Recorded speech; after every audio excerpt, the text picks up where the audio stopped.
Now, just imagine any one of these tools on their own. You could probably think of some creative ways to torture people. Hell, I've seen really creative ways. Remember when I said people knowing about the human body and its anatomy?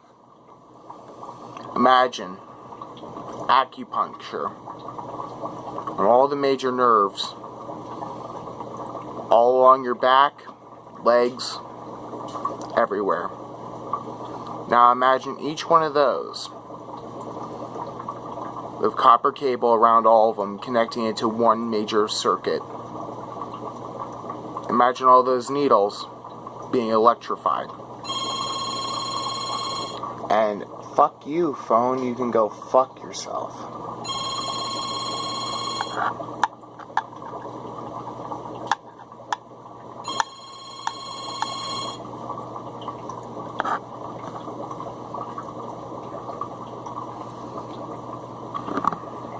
Yeah. Some of that shit you don't unsee. Some of it's creative, some of it's just like, are you serious?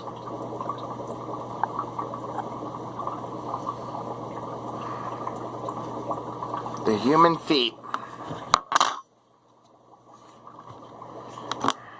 Our bodies are like trees. And our feet are our roots. They feel everything. And they are the most sensitive part on our bodies. Besides the liver. On any human being. Now. Fire. When you're burned alive, you don't black out. You're awake for every freaking moment of it. You hear your tongue crinkling, crispy, body burning, skin just melting off. You're awake for all that. Now, imagine it on a pinpoint location on your body, like your feet. And some guy has one of these.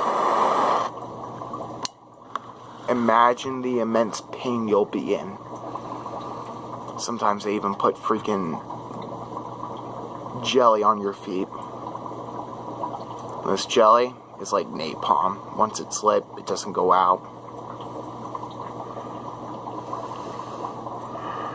And sometimes they take this torch, superheat any metal object, melon baller.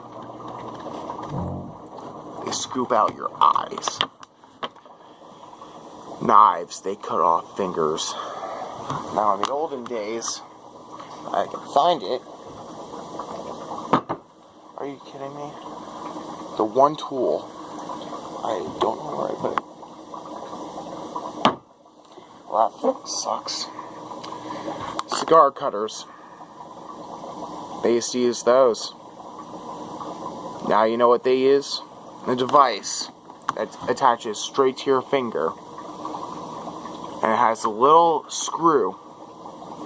And the screw pushes a nail. Little tiny nail. Not that big. Smaller than a hypodermic needle. You know where that needle goes once they keep twisting and twisting it? You know, your nail and the stuff under it? Well, the needle goes right in between both. Yeah. Now imagine that on all your fingers. Tied up. And they slowly dig those needles under your nails and in your skin. On your hands, your toes. Sometimes they don't even bother with that. They put your finger right in a device. Like a press, if you will. And what it does is rips your whole entire nail out.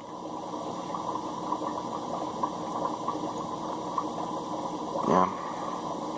Put your hand right in there, they hook up your nail,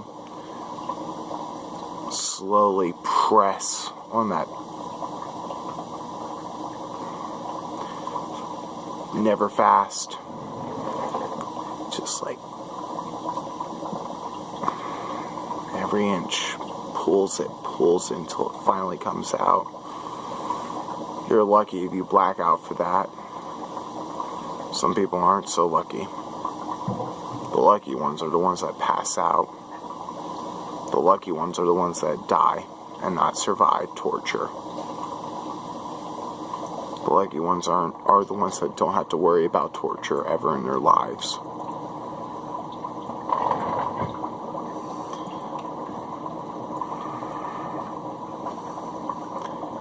The AK cleaning rod. Something useful. Cleans your AK, but your AK doesn't need cleaning. But your butthole does. Some people actually weld backwards needles. Like they weld stuff. Now imagine your butthole with these needles like shark hooks. So the needles points are here and here on it, all in a cone shape. Imagine that sliding up and up and up. And then sometimes they electrify it, sometimes they superheat it on the way in. They don't need to. The blades on their way out. Yeah. Now, don't get me wrong, waterboarding is one of the main things they do. Waterboarding is more scary than drowning.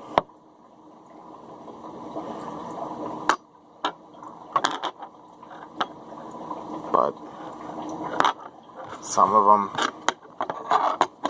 don't care. They rather go the brutal route. Some cut slivers of skin off you with a knife so thin it. And if you're one of those, and if they're worse than you think, those little slices of skin, they serve it as sushi to you. Serving your own body parts to you. We gotta keep you alive. Well, guess what? You're eating yourself. We're bibbing you.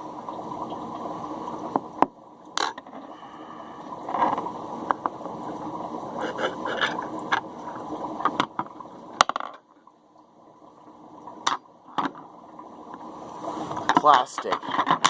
They got a lighter, right? You know, candle wax and how it, you pour it on your skin, it hurts for a little, then it hardens. They use plastic bottles, soda bottles, anything plastic like that. Now imagine that on your skin, hot, melting to your skin. On your face, your fiddly bits.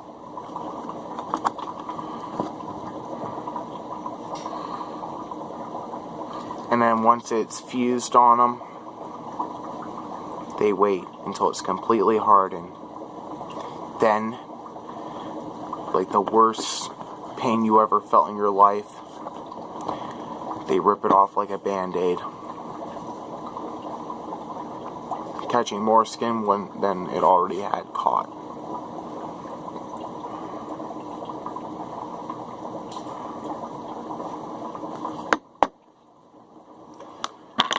Files.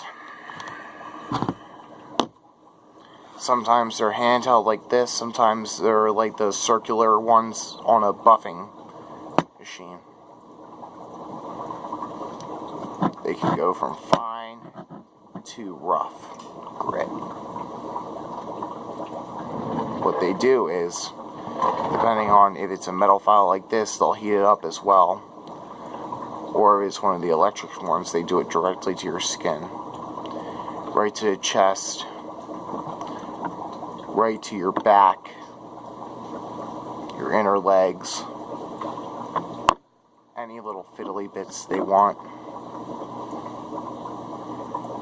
And when I hear torture stories, and people survive,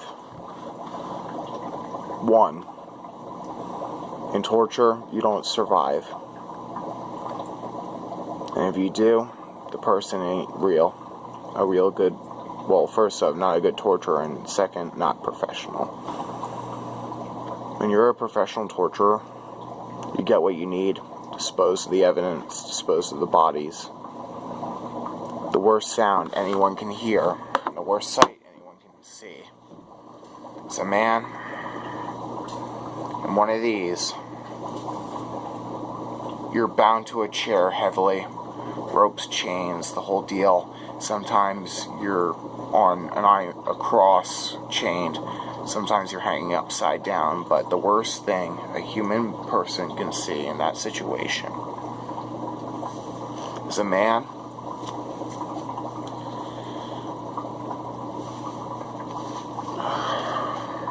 in a ski mask, sunglasses, this kind of shirt, and if I can find it, and of course I don't have it, but imagine black rubber gloves, putting it on slowly, going through a toolbox, inspecting each tool, laying it out on a table.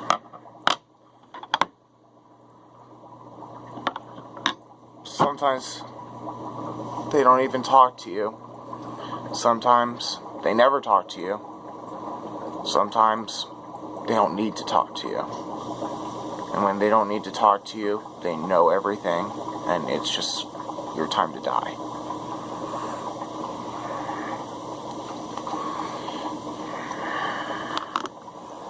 And those are the scary times.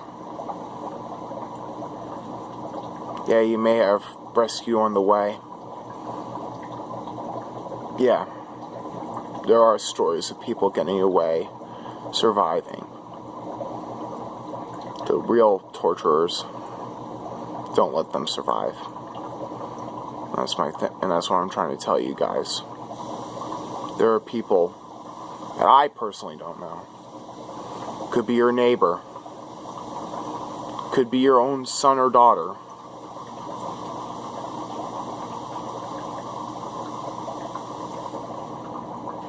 Doing these things to people, innocent or guilty of crimes they may or may have not committed.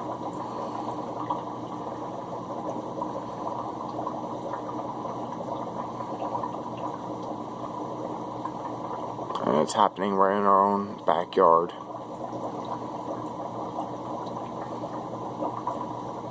And that's what scares me the most.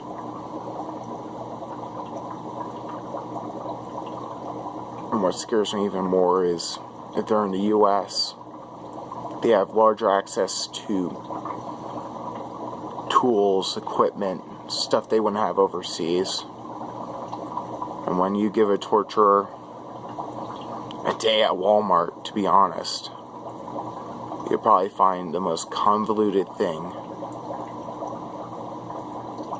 that looks harmless. But it's like giving a pyromaniac a book of matches and freaking letting him run wild. And that's what's scary. Creativity. Creativity breeds these kinds of elite people. Sometimes it's out of freaking boredom. It's like, I'm using the same old tools, let's revamp the kit. Yeah. Anyway, just wanted to give you some insight to why real torture always works.